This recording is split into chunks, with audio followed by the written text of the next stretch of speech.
and welcome to Kids Corner. Sir Winston and I are getting ready for a bit of tug-of-war with the rhubarb patch because today we're going to make something out of rhubarb.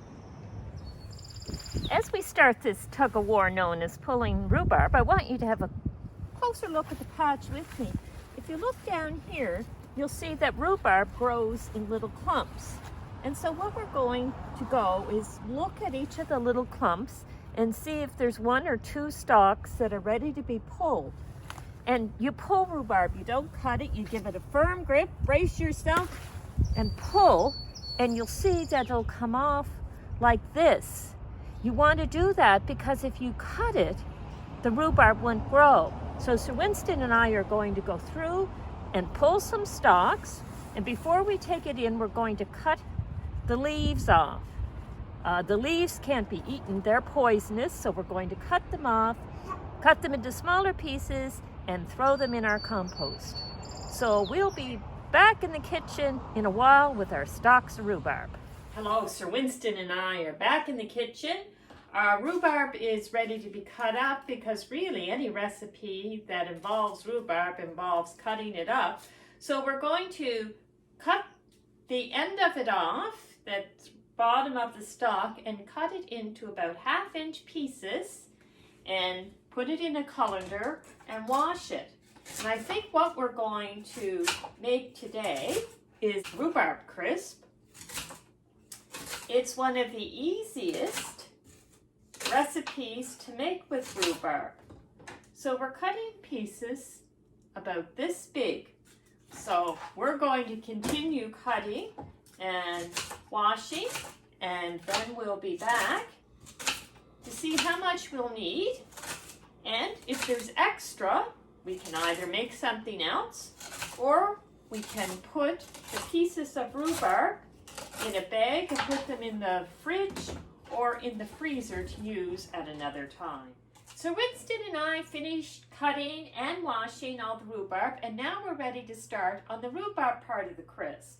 I pulled out a casserole dish that's somewhere about 8 by 8, and I filled it to quite near the top with rhubarb, and that took about 6 cups. So the amount of rhubarb will vary depending upon the size of your pan that you're using and how much rhubarb you have. We still have some left. So what we're going to do is we're going to season the bottom part of it. And people do it a number of different ways, and I must admit, often when I'm making it, I don't use a recipe at all. The rhubarb, once it cooks, it's got quite a bit of liquid in it, so we're going to put 2 tablespoons of flour in it that will help to make the liquid thicker. We're going to use a cup of sugar. That will help sweeten it. I must admit that most of the time I'm making this, I actually don't put any sugar in. And we're going to use 1/2 teaspoon of cinnamon. And I'm going to take a wooden spoon and mix it all up to try to have it evenly spread throughout the bottom of the crisp. And before I started this step, I turned on my oven. In a regular oven, it's 375 degrees Fahrenheit, and in a convection oven, I cook it at 350. And of course, it goes without saying that Sir Winston and I washed our hands and our paws before we started this, because it's very important to have clean hands when you're baking, especially if you're getting your hands into the food. There, we've got it all spread out, so hopefully you can see that. Try to make it even along the top, and we're going to start to work on the topping that we're going to put on it. Now, let's make the topping. I've pre-measured what we're going to need, and I'll put the measurements and the recipe at the end of the video. So we're going to start with 1 cup of flour, 3/4 of a cup of brown sugar. So that's your 1/2 cup measure and your 1/4 cup measure, and it's what we call packed brown sugar measure. You're going to put the brown sugar in and you're going to pack it down so that when you put it in the bowl, it will kind of keep the same shape. And a cup of rolled oats. And you're going to mix that together. Now, because I'm quite fond of cinnamon, I'm actually going to add some dashes of cinnamon to this. And so you want to mix these dry ingredients so that things are fairly evenly distributed. One of the things when you're mixing this that you're watching out for is if you have lumps in your brown sugar. And if you do, use the back of your spoon to crush them.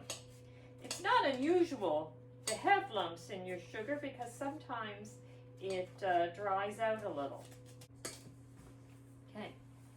As you can see, it's distributed fairly evenly. Now, if you didn't put cinnamon in it, your color wouldn't be as dark as mine. Now, it calls for 1/2 cup of melted butter. So I had cut up 1/2 cup of butter, put it in a glass container, and put it in the microwave, and I set it on 15 seconds twice, and then I stirred it to help melt any pieces that were in it, and we're going to pour into our mixture.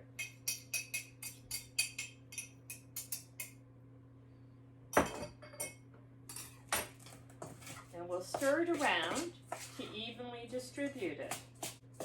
Now, it's not going to be smooth or as runny as, say, cake batter. It's going to smell good because warm butter combined with brown sugar can smell really good. And it's going to be, you know, sort of lumpy, a lot of small crumbs. So this is what it will look at. And now we're going to put it on top of our rhubarb and spread it out, getting it down to the edges. And there it is. We're going to pop it into the oven. We'll check on it in about 35 minutes. And hopefully it'll be done in time for lunch. Hello, I went to check it at about 30 minutes. Definitely done. What you're looking for, golden along the top and bubbling along the edges. The bubbles you probably can't see now because they've stopped. It smells really good, and we're just going to wait for it to cool, and I think we're having dessert with lunch. So, shall we bow our heads and have a little prayer together? Oh, Sir Winston's going to join us too.